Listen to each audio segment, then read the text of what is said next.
Hey YouTube, I'm Kenyatta back. We're about to get back on this religious talk. Today we are going to focus on indigenous religions. All right, we're just going to get right into it, okay? So when you talk about ancient religions, you have various terms that are used: traditional, aboriginal, indigenous, tribal, non-literate, primal, native, oral, and basic. But each term is inadequate. Like the term native can be very offensive, all right? Oral, non-literate describe the fact that most indigenous religions were spread without written text. Okay, that's pretty much all that means, although that can sound offensive as well. Okay, non-literate, all right? But you do have some ancient systems that did use writing. They had some kind of writing systems, for example, the Mayans, the Aztecs, all right? Traditional would be suitable. Okay, so we might just, instead of saying indigenous for the sake of this talk, we might just say traditional instead. All religions, but the very newest, have many traditional elements. Okay, some terms such as primal and basic, those can be viewed as derogatory. So those can be viewed as offensive as well. All right, indigenous, it says here in the book, can be viewed as neutral in tone, but I think that I've even heard some people be offended by that terminology, okay? But, we also understand we're also living in a world right now where, many people take offense at just about anything, all right? So I will try my best to either use non-traditional, was that what I said?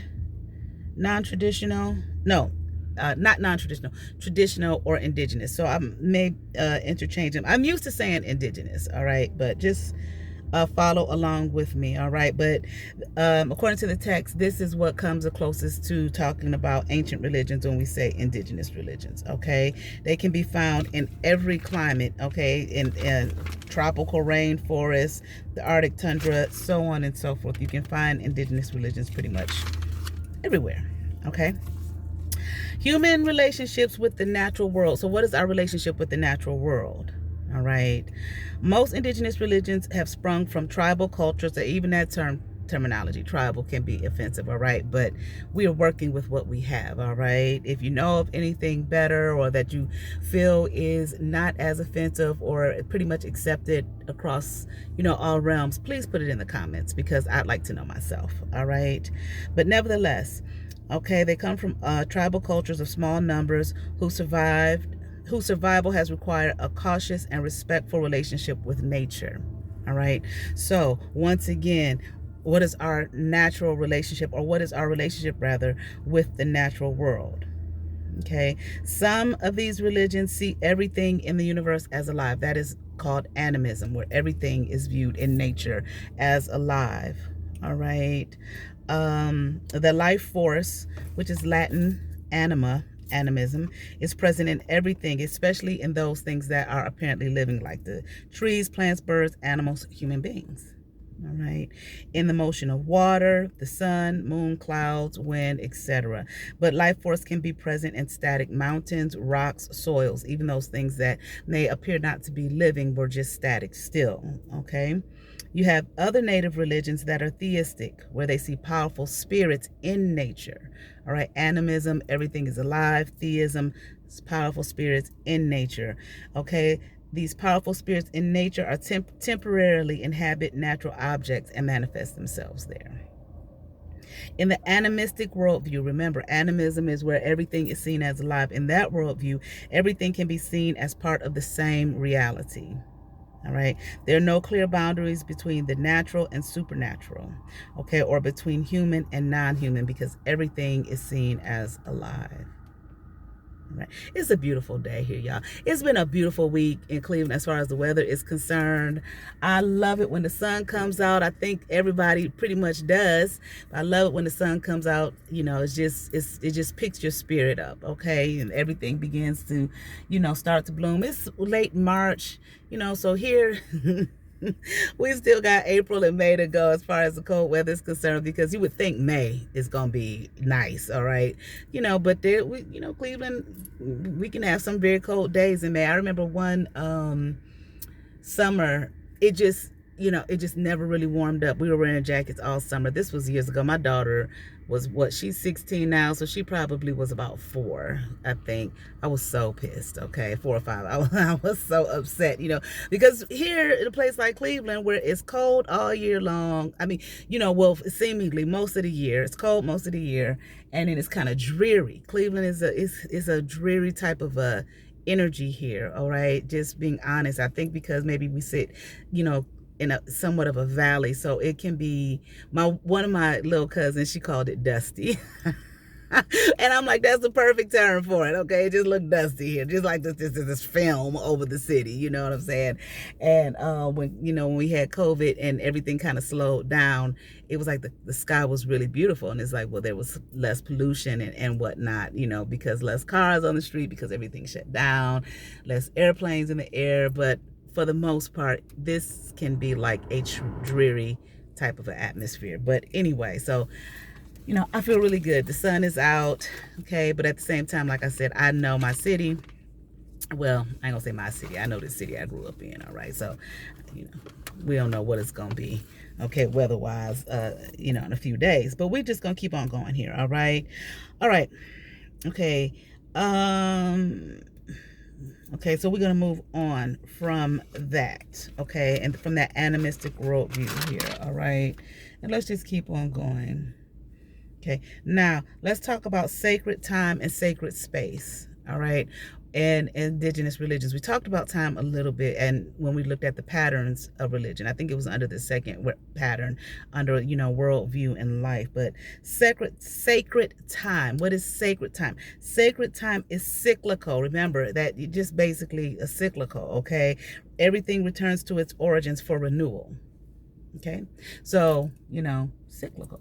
Okay, it returns back from whence it came to be renewed. Now, what is sacred space? Sacred space is the doorway through which the other world of gods and ancestors can contact us, and we can contact them. We hear a lot about portals. I think a good example of that is Stargate. Okay, that movie that became a television show. I never saw the movie, but I did used to watch the television show Stargate. You remember when they would go through that, like that portal or whatever, to go to another realm. All right. So again, sacred space, the doorway through which the other world, okay, of gods and ancestors can contact us, and we can contact them. I guess another example of that would be like, in the Old Testament, when the priests would meet with God, they would go behind the veil in the temple. That would be sacred space.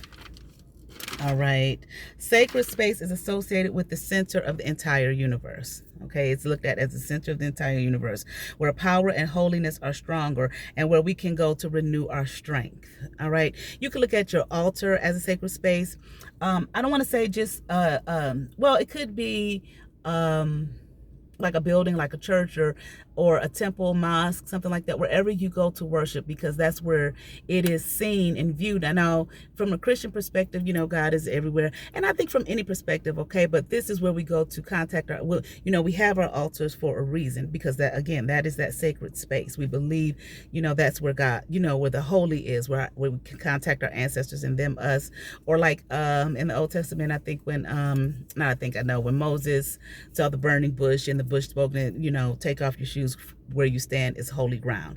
That's sacred space. Or when Moses went up to the mountain, to meet with God to get the 10 Commandments, that would be sacred space. Or where Jesus, prayed in the garden, I believe it was the Garden of Gethsemane, because that's what I'm hearing, Garden of Gethsemane, where he prayed before he was to be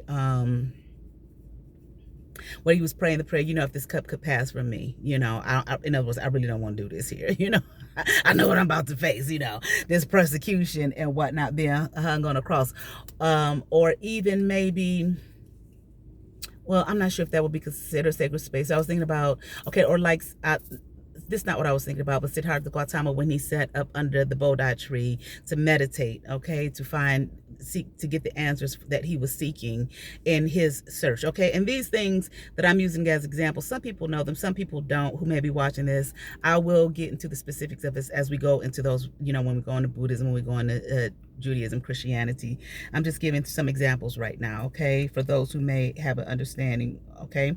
A sacred space, it can be a great mountain, okay, like I said, where Moses went up to pray. I remember when I went to Israel, and I was again, I was sitting with the African Hebrew Israelites of Jerusalem. I was only supposed to be there 7 days. I went there specifically to get married, okay, to another brother in the community. Well, unfortunately, the priests were not, we had to meet with the priest before we got married. We were not able to meet with the priest. So, because they had an event going on. It was a beautiful event too, you guys. Okay, I can't remember what it was called, but the first week it was for the women, and the second week it was for the men, and it was just so awesome. But they were really busy, so they couldn't meet with us, so they wouldn't be able to meet with us until those events were over. So what I had to do, I had this plane ticket, so I had to call the airline and see if I could, change my flight so I could get a later flight. And I was able to, but unfortunately and fortunately, okay, the flight was not for, it was like 2 months out, okay, where I was able to get a flight out, okay, at no charge or anything like that. So I was like, oh my God, my job is not going to allow me to do that, because I only have so much time, so much, vacation time and sick time and so on and so forth. So one of the priests said, go to that mountain. It was a specific mountain.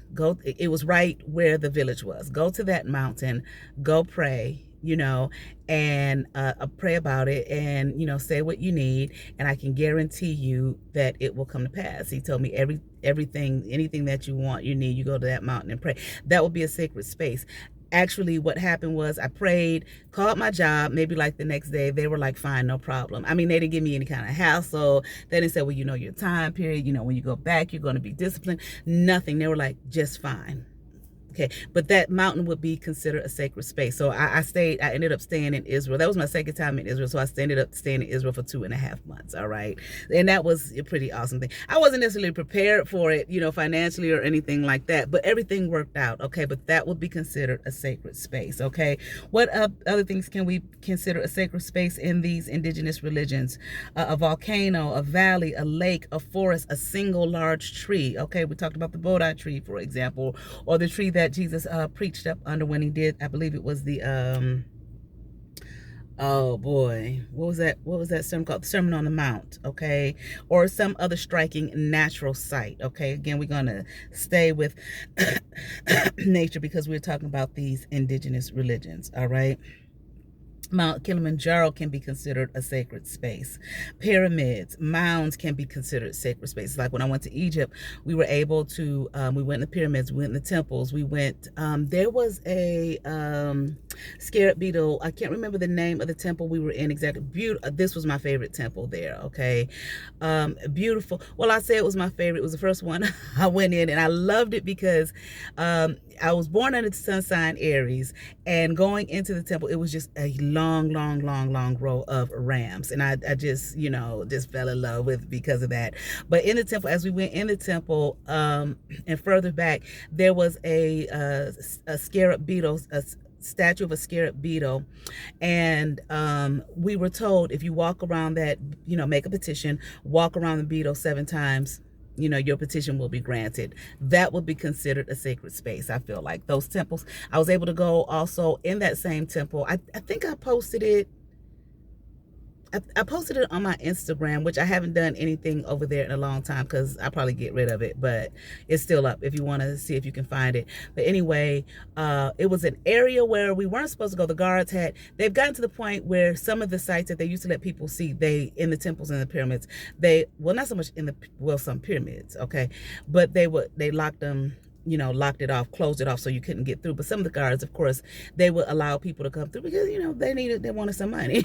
You know what I'm saying? Which was okay. Sometimes they would call us to come through there and didn't ask for anything.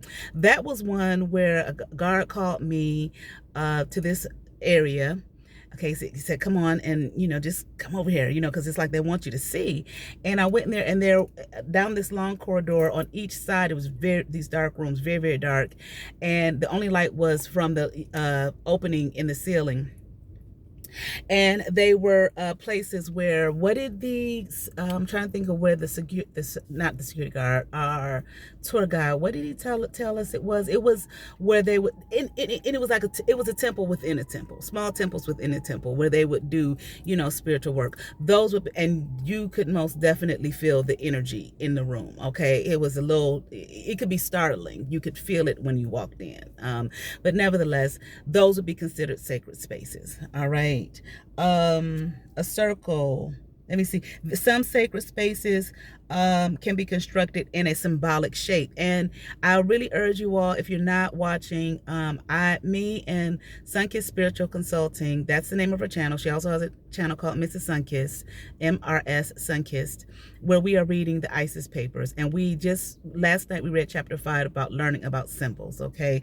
So there's a lot of symbolic things in religion and culture, just in our world, period. I mean, we look at symbols all day long, every day, okay? And but that's a whole nother study, so over there. So we will be back tonight for chapter 6 as we go into the study of the symbols of Christ, the crucifix, okay?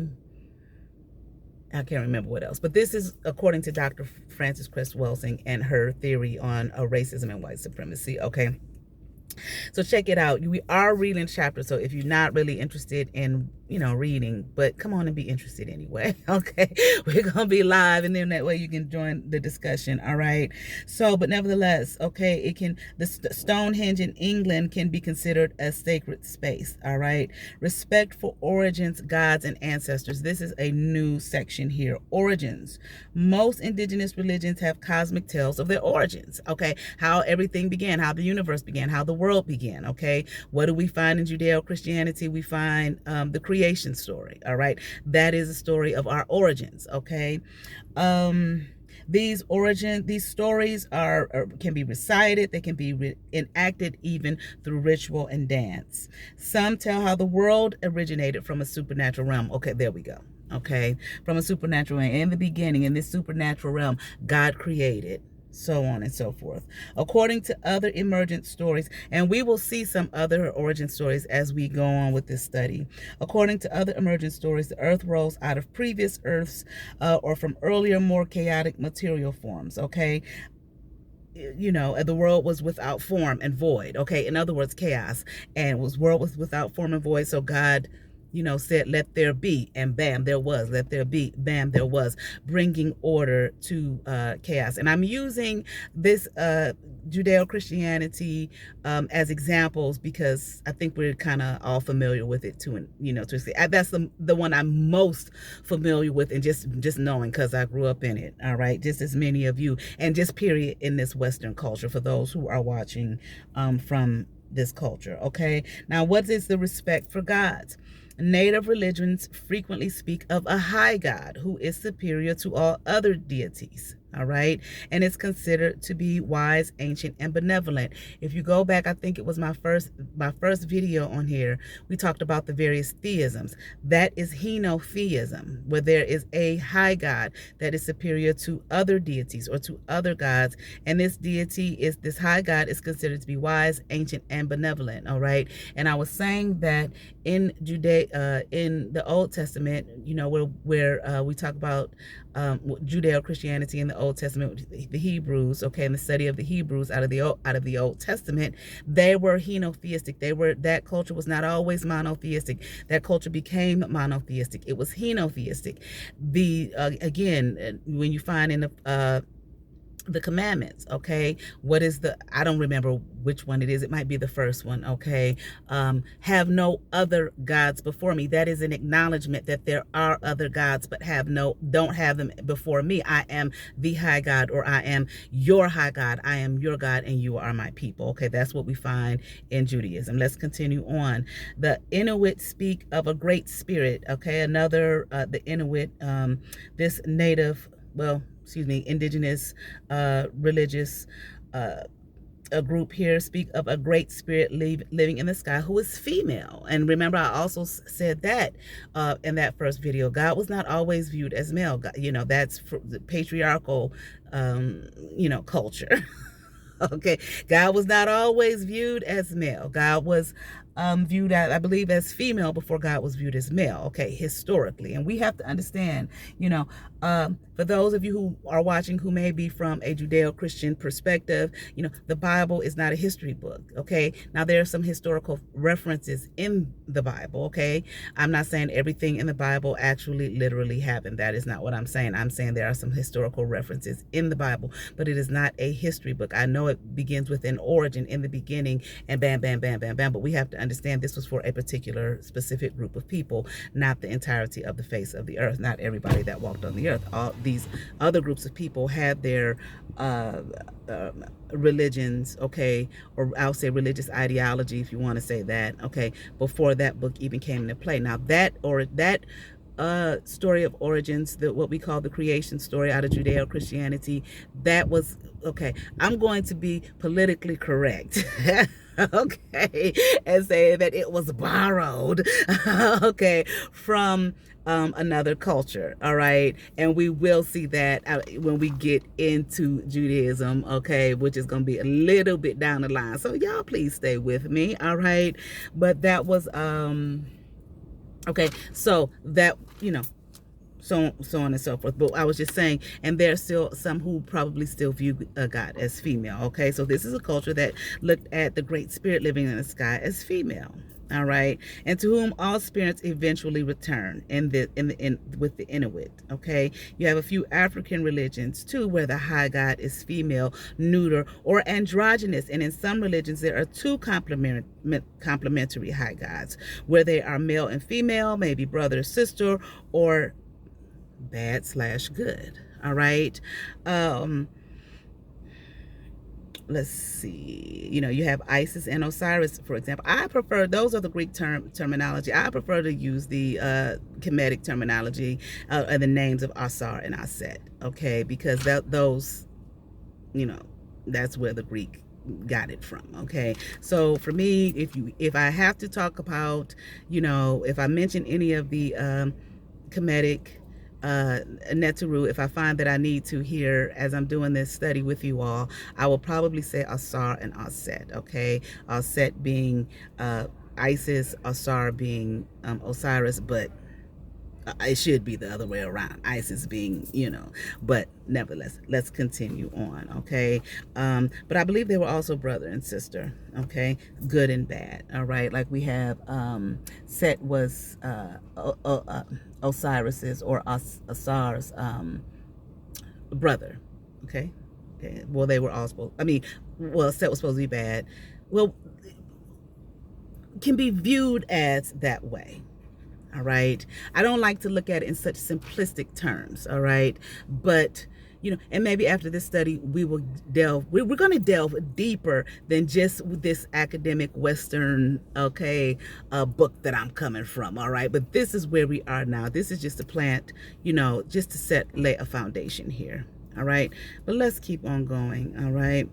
Now you have in some of the African religions, for example, and probably some others that tell the high God created the world and left it. Okay, that's deism. Okay, that you find in some indigenous religions. God created this, high God created the world and left it. Not created it, stayed here and had such a stake in it. Okay, I'm done. I created. Okay, y'all do with it what you gonna do. I'm gone. Okay, which I found very interesting. My daughter was watching Supernatural about, I think the year before last. She was watching a marathon of it. I had never seen it, okay? So she was watching it on Netflix, and I missed a lot of it, but I would sit down there with her and watch it sometimes, and I remember there was this thing about, we were watching, and I was like, well, where God at, and she said, he's gone. She said they're looking for him, or they had just noted that he was gone, and I thought about this deism, okay? God created it and left, okay? That's not what they were saying in Supernatural, but it made me think of deism, all right? Although indigenous religions often revere a high God, altars and imagery dedicated to a high God are not always common. All right, let's keep on going here. okay? Because I don't know if I agree with him on that. I probably can't disagree, but I don't know if I agree with him. That's an area that I didn't focus on that much in class. You have to understand, I had 16 weeks to cover a lot of territory, all right? So that's not an area that I looked at, okay? But if someone's interested and wants more to see what the author says, then we'll go into it, okay? And maybe why I disagree or don't, okay? Ancestors. What is the respect for ancestors? Many indigenous religions make little distinction between a god and an ancestor, okay? So sometimes there's really not that much of a distinction, okay? And I know there's a lot of talk about our ancestors. Sometimes some religions who view that as maybe sacrilegious or blasphemous, to them it may sound as though the reverence of ancestors is like you just looking at your ancestor as God, okay? But that's not necessarily the case, okay? But let's keep on going. Both are important because living people must work with both for success in life. We work with our ancestors, okay? Or we ask our ancestors to work with us to help us be successful in our life. But also we go to a greater source, which we may call God, the creator, etc. Spirits of ancestors must be treated well out of love for them, but also out of respect for their power, okay? It's like they're powerful. They're on the other side. They're not living in this limitation, this 3D limitation any longer like we are, but also they had the experience of living this life. So we will go to them out of reverence, it should be out of reverence, out of respect, out of love, okay? And we do find in some indigenous religions, okay, where they will give offerings to their ancestors, all right? All right, now we're going to get into,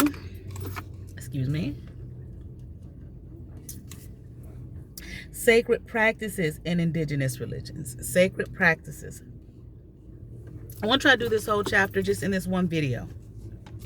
I said try. It's a lot here, okay? But we'll see.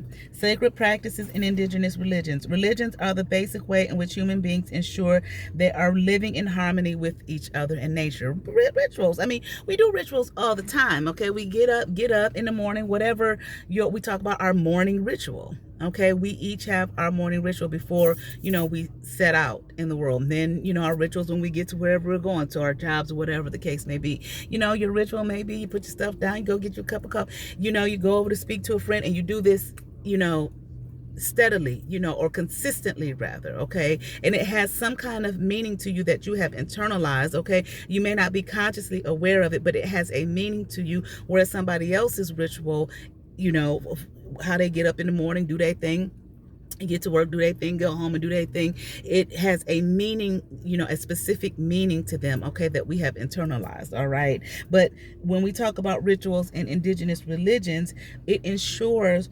that we are living in harmony with one another, okay, and with nature, okay? Okay, what is it about these sacred practices, okay, and these everyday religious activity and practice are significant? Why? What's the purpose? Why are they significant? The primary purpose is to place individuals, families, and groups in right relationships, okay? This is a part of human survival.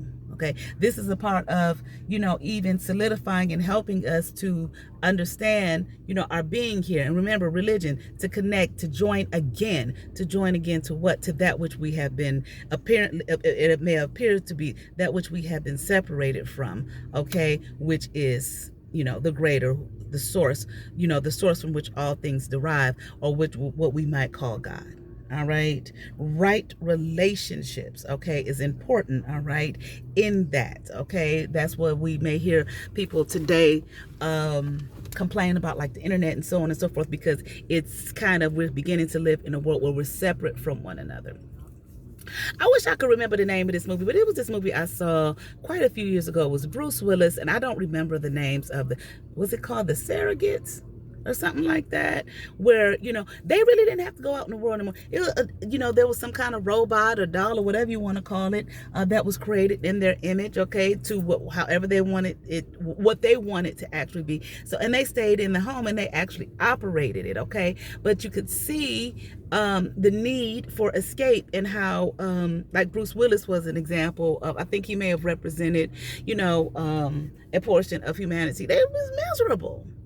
Okay, there was separation. There was no longer any connection. The connection was through these surrogate things. Okay, these robotic things. All right. So when we look at remember one of the elements we find in religion is what? Community.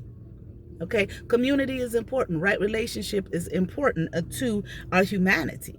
Okay, we have these devices and things now where people are feeling like, this is not good. It's detrimental to our human welfare.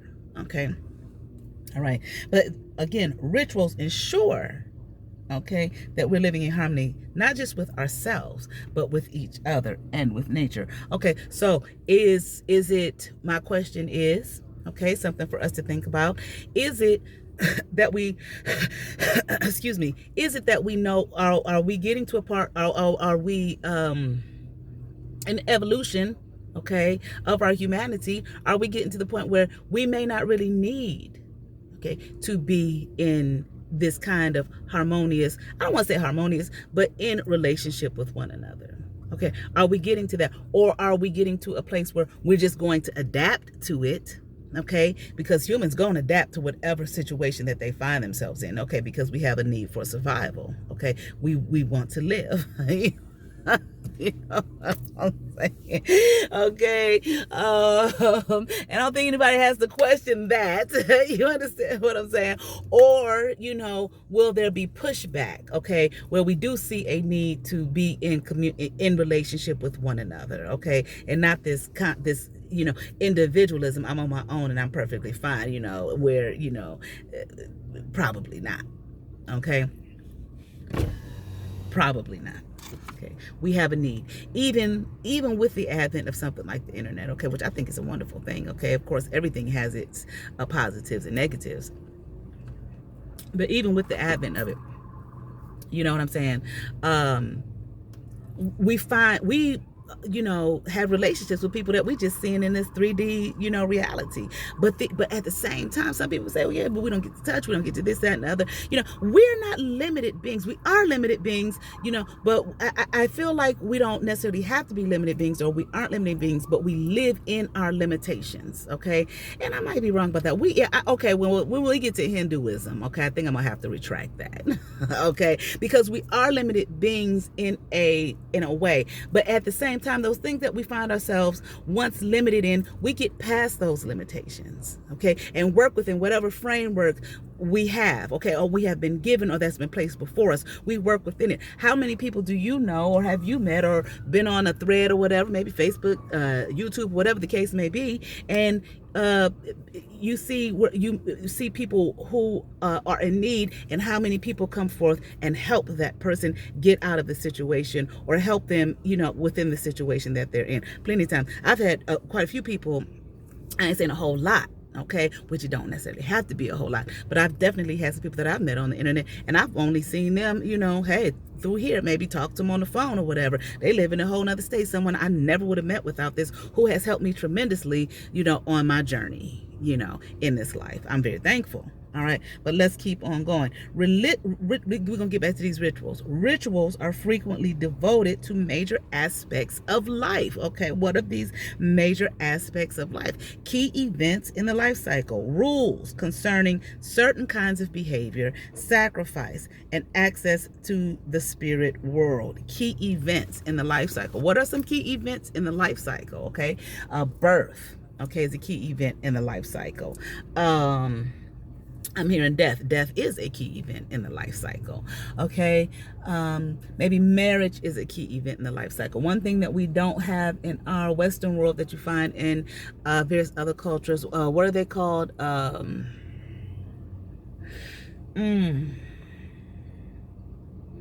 Things to basically, I can't think of the word right now. It'll come to me. And if it doesn't come to me, somebody put it in the comments. Things to help us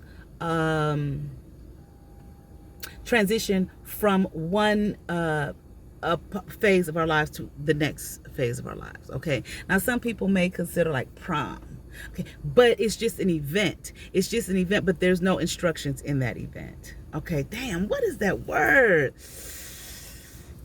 What are those words? It'll come to me, okay? But I'm sure someone out there knows what I'm talking about, all right? These are just, but I'll speak from the Western perspective. Maybe getting your driver's license is a key event in the life cycle, okay? Now you're independent, okay? You're growing up and you can become independent and take your, if you have access to a vehicle, you can drive, okay? And go where you need to go and do what you have to do without, being dependent on someone. Like I said, marriage is probably a key event. Well, it is a key event in the life cycle. In Judaism, we have, the bar mitzvah or the bat mitzvah, which is a key event in the life cycle. And that word is like right on the tip of my tongue, especially when I said bat mitzvah. Okay, but we're going to keep on going. Life cycle ceremonies. I'm surprised I don't have it written down in my notes in here. All right, but let's keep on going. Key life cycle ceremonies. Okay, Indigenous societies. Okay, in Indigenous societies, the human journey through life is aided. There it is, right here. Rites of passage. We don't necessarily have rites of passages in our culture. Now, somebody may say prom is one, or graduation from high school is one. I would say these are more key events in the life cycle. Okay, why? Because there's not necessarily any kind of instruction given. Okay, when we do these things, when we have a prom or when we graduate from high school, it's like it's kind of like, okay, go to college. There's no instruction to do what. Okay, the rites of passage is going to take you from one place in the society, one phase of your life, to the next phase with instruction, because in the society, this is the role that you play. Okay, so here is how you play that role.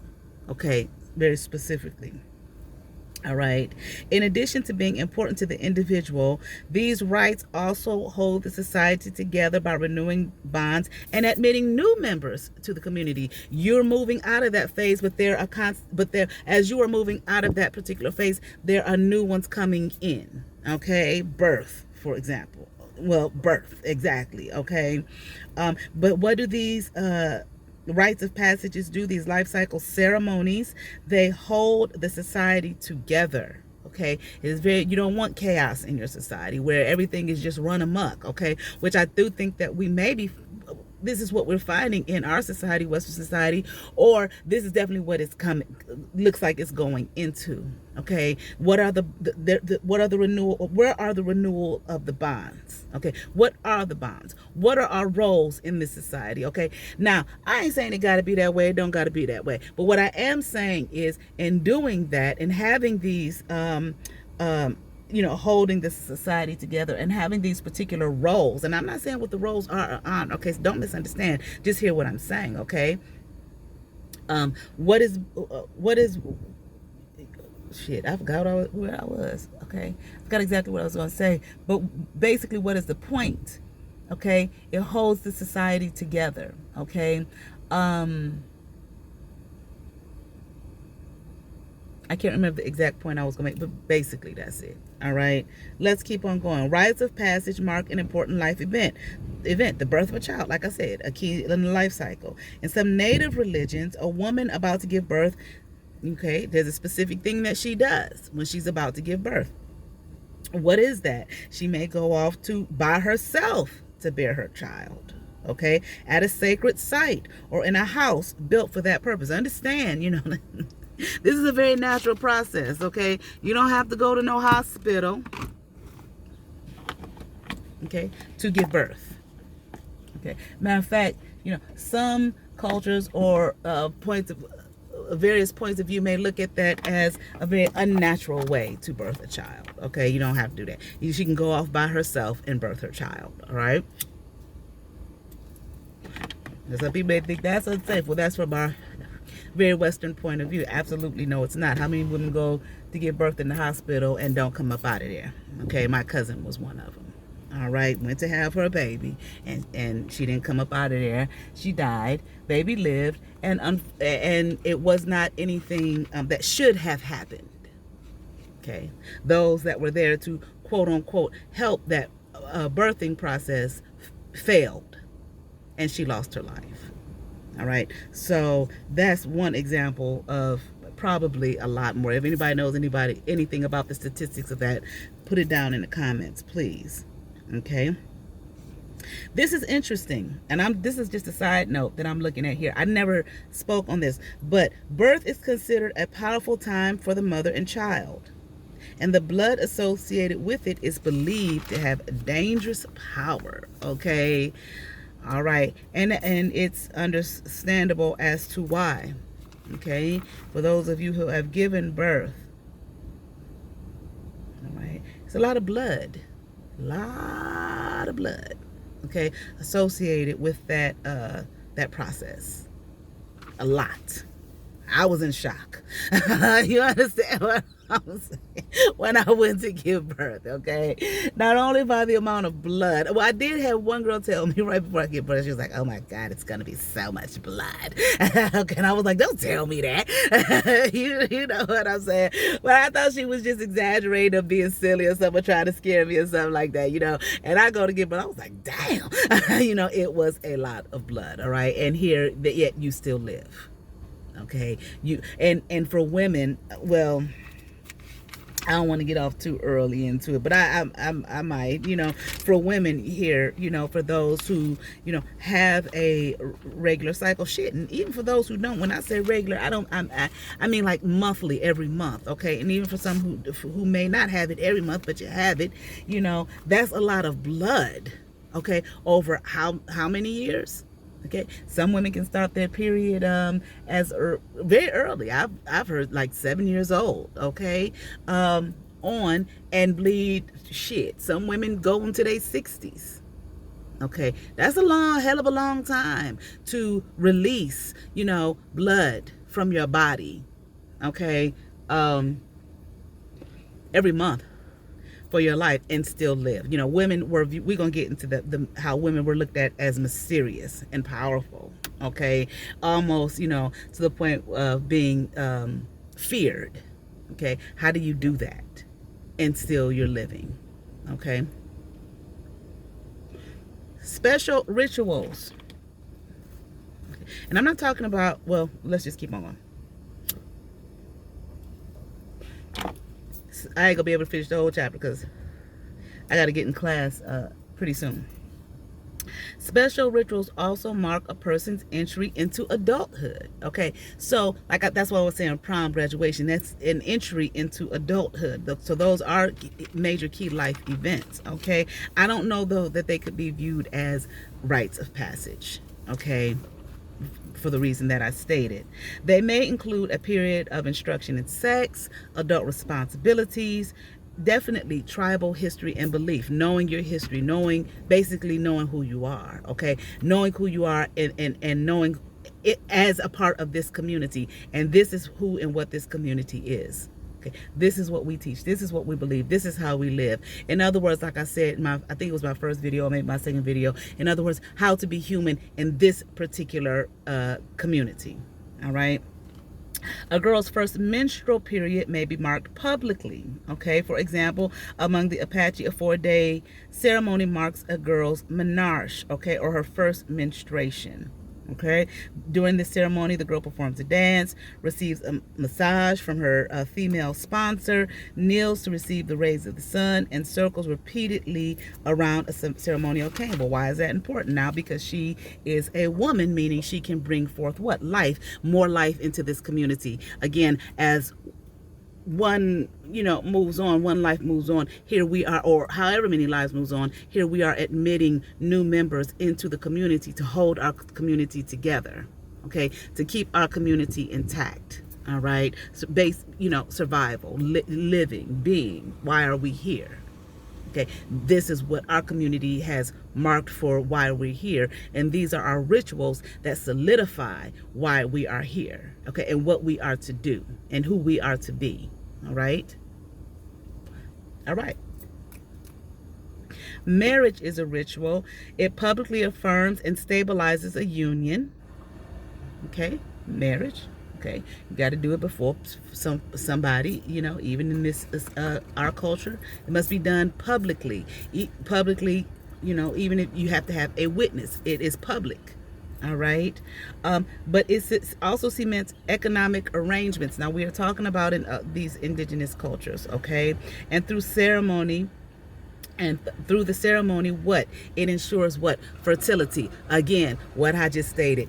People moving out, okay, transitioning out of the community through death, and new members coming in through birth. Key life cycles, okay? Again, why? To affirm and confirm this community and to ensure that it will continue on. All right. Death, okay, is accompanied by rituals. Okay, they serve to comfort close relatives, okay, and assist the spirit of the dead person in moving on and protecting the living from bad influences that can come from an unhappy spirit. All right. All right. I'm going just a second. I'll be right back. I'm going to eat a little lunch. Be right back. All right. Had me some lunch. Let's get back into it. Okay. Next section for the indigenous religions is taboos and taboo and sacrifice. So what do we mean when we say taboo? Okay, it's a rule that forbids specific behavior with regard to certain objects, people, animals, days, or phases of life. Right? It represents a codification of the social and religious order. Keep this shit in order. Okay, you don't keep doing the do's and the don'ts. All right, so can't do that, can't do that, can't that, taboo. Okay, because we're gonna keep this order. Okay, we're gonna keep this society intact. Okay, we're gonna keep this culture going. Right, so you have taboos. Okay, we look at it as negatively, according to the author, as something that is prohibited. Okay, that's that's the viewpoint of an outsider. From inside these indigenous religions, a taboo is often better seen as a way of protecting the individual and of safeguarding the natural order of things. Okay, so it's not from within the religion, within that particular culture. Okay, it's not viewed as something negative, like, oh, you just can't do that. Okay, well, that don't make no sense. Why can't you do that? Okay, that's the viewpoint of an outsider, a person who's not a part of that culture, person who's not a part of that religion. Okay, from inside, this protects you. Okay, why? Protects you, or say, safeguard of the natural order of things. Okay, according to that particular culture, according to that particular religion, that religious framework. Okay, we have established ourselves based on this. This is our relationship to the natural order of things, and as a result of what we see, okay, what we come to understand, okay, we have established this particular set of rules.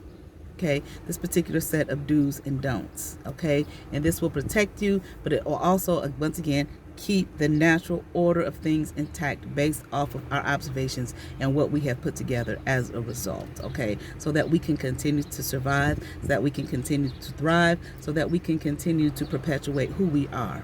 Okay, our culture. Okay, who we are as a people. Okay, taboos often relate to sex and birth. Blood is always an element of mysterious power. Okay, in these various religions, blood is seen as helpful and dangerous. Okay, in some groups, not all groups, in some groups, menstruating women are expected to remain separate from everyone else. Why? Because menstrual blood is considered powerful and dangerous. It's powerful. It ain't something you toy with. It ain't something you play with. It is a powerful thing. Okay, why is it powerful? Okay, I gave you an example already. There are some religions that believe that, when a woman releases, okay, once a month through her menstruation, that it is it may be toxins. Okay, it's a release of toxins, the body cleansing itself.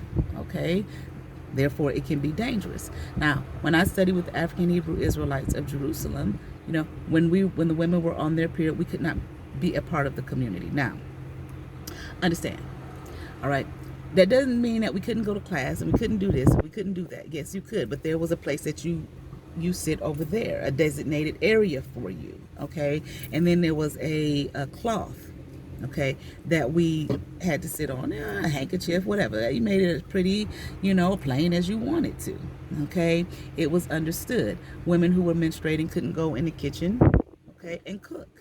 Okay, so like I told you, I lived communally. Okay, so the Wednesday nights, which was my night, which was bean night, when I lived in the, lived with them communally, and the women had to cook. Each woman had a particular night. My night was Wednesday night, and my night was bean night. So when I was on my period, I couldn't cook.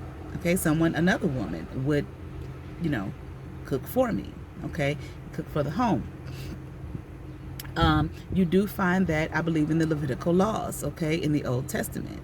All right, so you will see that too amongst the Jewish population. Okay, definitely those that are traditional. Okay, all right. Okay, there was a certain way that we couldn't dip in water. We couldn't sit in water. Okay, so if you would like taking baths, you couldn't sit in it. Okay, shower, or wash up. Okay, from the Western mind, we'd be like, what? That's crazy, But again, you have these indigenous cultures that have their rules and regulations, their do's and their don'ts, and their taboos. Okay. Now again, like I said, when I did a video I think the last video I did, one thing I do not like and I would not accept, okay, from my students, because I did see it in some papers and I had to correct them, although I told them the first day of class, okay, there is no, that's weird, that's stupid, that's strange. No, it's different from what you do. Okay, because we have things that we do in our culture, in Western culture, that other cultures look at that's crazy, that's strange, that's weird. Believe it. Okay, our culture is not the standard for what the world should be. Okay, our religious viewpoints are not the standard for what it should be. Okay, for the rest of the entirety of the earth. That's just not even logical. It doesn't make sense. Okay, so it's not a strange thing. It's not a weird thing. It's not a stupid thing. It is a thing that has been established amongst that culture for whatever particular reason. Okay, that they found it necessary. All right. Probably because of blood involved during childbirth. Like I said, there's a lot of blood in women who've given birth. Okay, who have had that experience, you know that. Okay, not all women have. All right. A woman in some native cultures must remain alone or in the company of women only, okay, during the birth. Not even the woman's husband may be present. Like when I gave birth, my daughter's father was in there with me. I didn't want him to be. You know what I'm saying? I didn't protest it, but he could see what I couldn't see. Shit, I want to see, before he see. You understand what I'm saying? But that's we look at that as a positive thing in our culture. Okay. Maybe like in traditional Hawaii, for example, women of high rank gave birth in isolation at the site of special large stones used only for this purpose. Those special large stones are what? The sacred space. Indigenous societies also frequently forbid a husband from resuming sexual relations with his wife for some time after childbirth. This period can last until the child is weaned, okay? And I would dare to say, or probably think that those cultures that practice that last thing that I just read, probably even practice I believe polygamy, okay, where a husband, or I'm not sure it's polygamy or polygyny, okay, but where the men have more than one wife, all right, because how long, okay, is the child going to be breastfed, okay, some people, a few months, maybe here in our culture, some a few years, okay. You can breastfeed that child until you wean the child off of it. That milk will continue to produce. Depends on the culture, okay? Depends on the culture, the community. Like birth, death is also surrounded by taboos concerning the spirit of the dead person, okay, who may seek reward or take revenge, okay, on the living because of the way he or she was treated in life. Now they're on the other side. They're not here any longer in this 3D realm. They are on, another realm. Okay. A number of taboos regulate other social behavior. One common taboo relates to rank. Okay. People of high position, chiefs, nobility, priests, shamans, must be treated with extraordinary care because of their special powers. All right. Taboos protect them from insults or inappropriate action. It's going to protect you from insulting this person of high rank. Okay. From insulting them, offending them. Okay. So these taboos are in place. Now, you can't talk to them like that. And you know, they're a person of high rank. Okay, there's a certain kind of respect that you have to have. Okay, no, you can't do what the shaman do. You've offended the shaman. That person has been put in place for this community. Okay, because of the powers that they have. Okay, that they hold. Not just anybody can have it. Okay, in these indigenous cultures. Okay, in these indigenous religions. All right, maybe in our thinking from the Western point of view, again, which is not the standard, okay, for what every culture should be, okay, nor should it be. Okay? When I say nor should it be, I mean, like, I ain't putting it down. I mean, I could, there's a lot of reasons to. You understand what I'm saying? But I'm not. What I'm saying is, it's simply not the standard, and it shouldn't be, because, there are other ways in which to exist in the world. All right. Foods and food sources, okay, are governed by taboos. Okay, we understand that some, cultures or religions, whatever, you can't eat pork. Okay, now there's a whole lot of them, I believe, in Leviticus. I'm hearing shellfish. I think that has something to do with it. Can't eat that. Okay, but there are reasons for that. Okay, not just we just chose some random animal just because. Okay, what was happening in that culture at that particular time? Okay, and concerning that particular animal or whatever. Okay, in that particular time, historically, in that place, what was it? Now we just gonna pick some, just because. Okay, with no rhyme, no reason. Okay, that's not logical. It doesn't make sense. Okay, all right. And we're talking about human beings, okay, who can use reason and logic. Maybe that does not line up or coincide with ours, okay, but we're in a totally different space and place. That's why I strongly suggest those who are interested, check out that ISIS papers discussion that we're doing, okay. It gives us some insight into Western culture, okay. It is considered a theory. You've seen aspects of this theory that Dr. Francis Cress Welsing put forth in maybe like movies. We mentioned one yesterday, and it was in Boomerang, okay, and we went over the APA's apology, okay, to the African American community that they put out in October 2021, all right. And undoubtedly, when we were talking last night, undoubtedly they read her work. Undoubtedly, all right, based off of what she has put forth, the theory that Dr. Welsing put forth, and the apology that we read. All right, but let's continue on. When a taboo has been broken or a spirit must be placated, okay, the person or group not just you individually, the person or the group must atone for the lapse, often through sacrifice. Now, we definitely see that in the Old Testament, okay? Like, for example, the Hebrews, okay, in the Old Testament, the Israelites, if they were a nomadic people looking for a land that was promised to them, and they got to it eventually, all right? We ain't gonna talk about the right and wrongs and all they did to get it, but we're just gonna talk about what the fact that they was looking for land, they was promised a land, they eventually got to it. But in being nomadic, they were often we're talking about a small group of people. We ain't talking about no huge group of people, even though it's called a nation, okay? Nation don't have to be no large group of people, okay? And they were living amongst others, larger cultures, okay? And they were told, don't take on the gods of these other cultures. Remember, have no other gods before me. Don't take on the gods of these other cultures.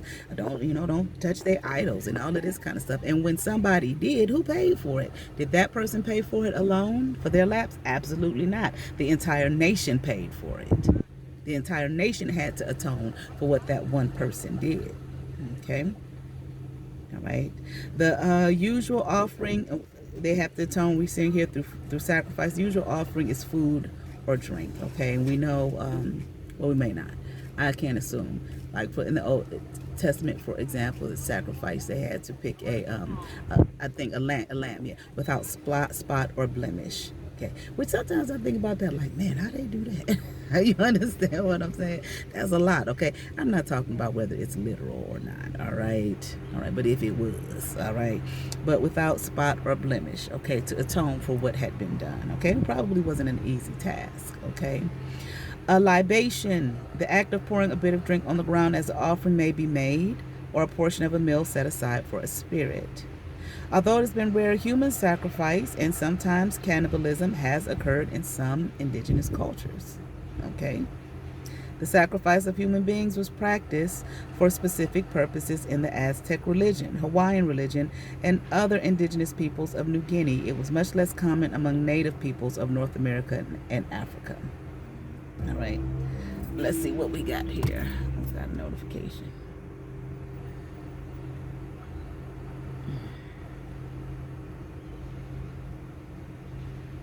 All right, let's keep on going. The sacrifice of, and even in Christianity, okay, there's a human sacrifice. Who's the human sacrifice? Jesus. He was a sacrifice. Okay, worthy is the lamb that was slain. Okay, he became the sacrificial lamb for the people. Okay, according to the faith of Christianity. Okay, so while we may be sitting somewhere, from a Judeo-Christian perspective, looking at that, oh, that's terrible, that's bad, that's terrible. Here we have in our own, okay, when I say our own, Western culture, Judeo-Christianity is the religion of Western culture. I'm not talking about you individually and you may be in the West. I'm talking about the culture as a whole, okay? And we will see that when we get to Judaism and Christianity, how it is. So, okay, the sacrifice was a human being, okay? Now, you may say he was God in the flesh. He was still in the flesh. He still walked this earth as a human being. There was the ultimate sacrifice, all right? All right, let's keep on going. Taboos exist plentifully in every society, including our own, okay, including Western culture here. Many are associated with sex, marriage, and parenthood. In modern society, for example, we have in Western culture, I'm talking about as a whole, not you and your individual thought, okay, as a whole, okay, in the culture, okay, of the society, in the religion of the society. Every culture has a religion, okay, that it stands by, okay. Taboos in every nation, okay. Even though in ours it's supposed to be separation of church and state, but hell, we take off the whole world, shut down on a religious holiday. Okay, Christmas, okay, maybe pagan holiday, but it is, still part of the religious realm, okay? But the society in itself doesn't view it as, and calling it pagan, it's looked at as a religious holiday, okay? But moving on, all right? Taboos against, let me see. In modern society, taboos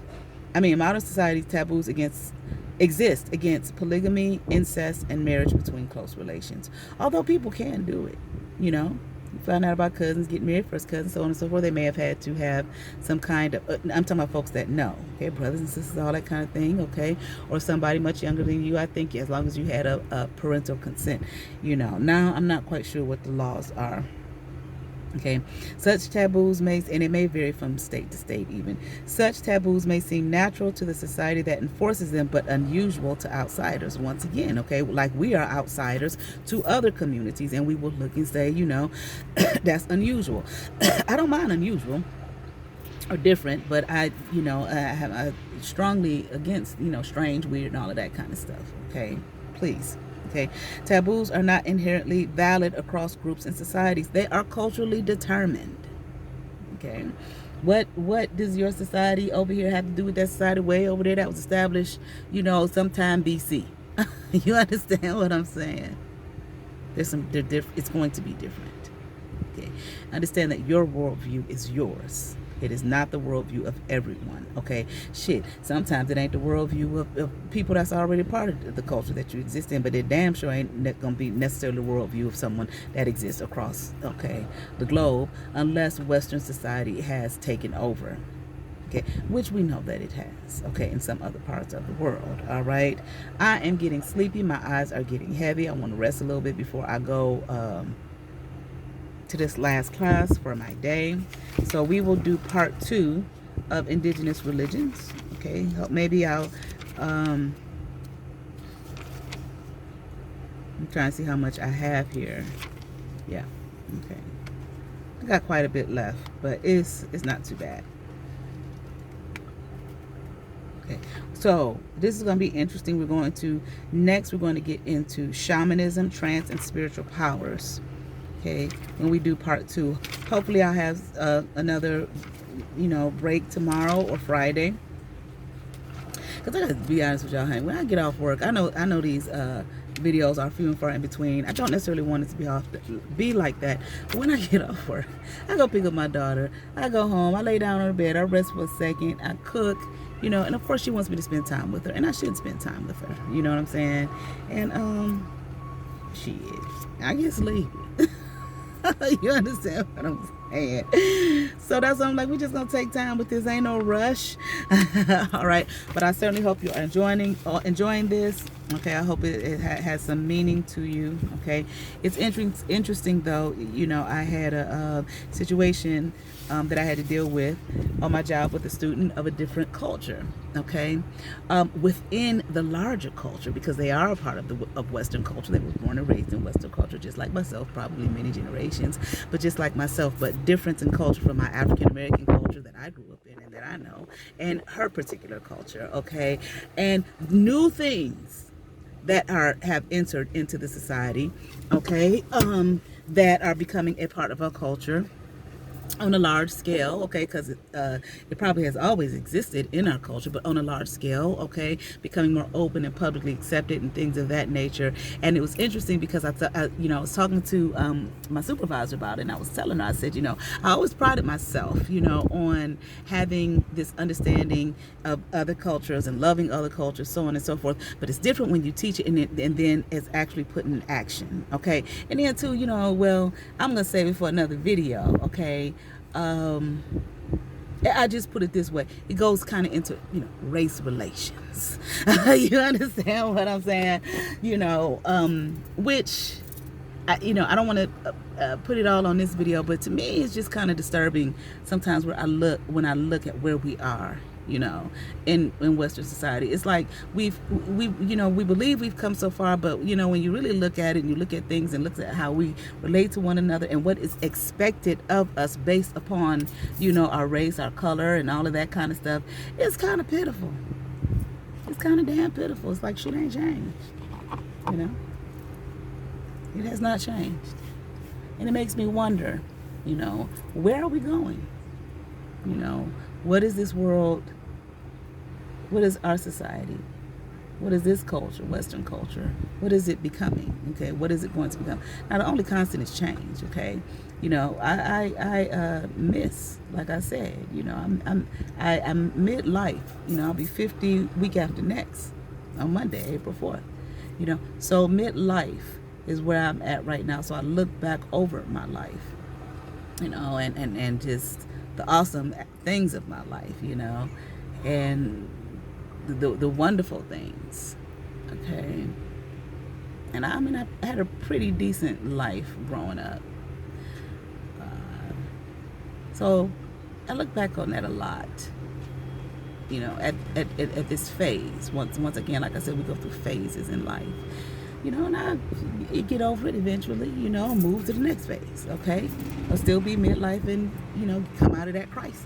You understand what I'm saying? That midlife crisis, So I do understand the only constant is change. And I feel like, sometimes we can say, especially at my age, we can say, oh my God, look where the world is going. Look what it's becoming. Look what's happening to our society. Oh, woe is me. Or woe is us. Really, it's more so woe is us as opposed to woe is me. But woe is us. But I feel too that, like I said, human beings adapt. That, you know, that's what we do. We adapt, and we do a damn good job of it to whatever situation we find ourselves in. And no, it's not always a positive thing what we have to adapt to. Sometimes it's some negative shit. But we adapt. And when I say adapt, I don't mean we just sit back and take it. I mean, historically we see that. You know, we adapt to it. But when we see that, if it's detrimental to us as a people, and I'm talking about the society, just human beings, period, at this point, you know, then we do whatever is necessary to change it so we can continue to survive and find meaning. You know, not just as individuals, but as a collective, as a whole. I feel like whether, you know, like I said, people talk about the internet and, oh, everybody's behind these screens now, nobody's really getting out and touch. You know, we say these things, a lot of things are said.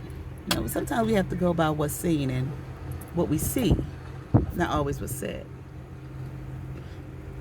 Sometimes when we live with just the realm of what's said, sometimes these things that are said are not true.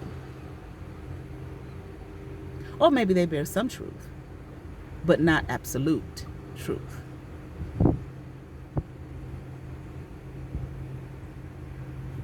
You know, I'm not quite sure. Even in that movie that I mentioned with Bruce Willis, you know, he said, fuck this. I ain't gonna live like this. I need people. I need human interaction. I need to get out the fucking house. I don't need no surrogate representing me. I want to live for real. I feel like it is natural for us to be communal, or what I mean, I ain't talking about everybody living in the same house and all that type of thing. I mean, have a community. You know, I just think it's part of our nature. You know, to be able to touch, see, talk to. Okay, and we do it on the internet, but we do it, you know, not just from behind the screen. Okay, that shit can drive you crazy. Complete isolation for excessively long periods of time. Hell, for some even short periods of time. Yeah. I feel like there's a need that we have to be in contact or in community with one another.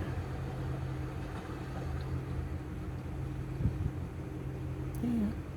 Some things must fall apart in order for things to, you know, come together. That's it. So check us out tonight. Hopefully I had this loaded before we even do our talk tonight on Isis Papers, our read and discussion. If you watch this, if you get a chance, if it's loaded before and you watch this and you get a chance, please come through tonight. I think it's going to be very, very interesting discussion, very interesting read. Okay, and if you had a book, of course, read along with us. You probably could get it from a library. Okay. But I think it's going to be really awesome. I look forward to tonight's chapter. All right, that's all I got. Like, share, subscribe if you'd like to donate to the channel. I finally got me a little mount here for my car, for my phone. And my daughter, she was like, "You gonna buy that?" It was only $5. "You gonna buy that?" Because she wanted some earrings. I told her she had to wait on the earrings. And she saw me pick this up and she said, "You gonna buy that, not buy my earrings?" I said, "It's for my YouTube channel." "You don't need that." I said, "I'm an influencer." I'm a YouTube influencer. It was just funny. She said, "No, you're not. No, you're not. I want my earrings."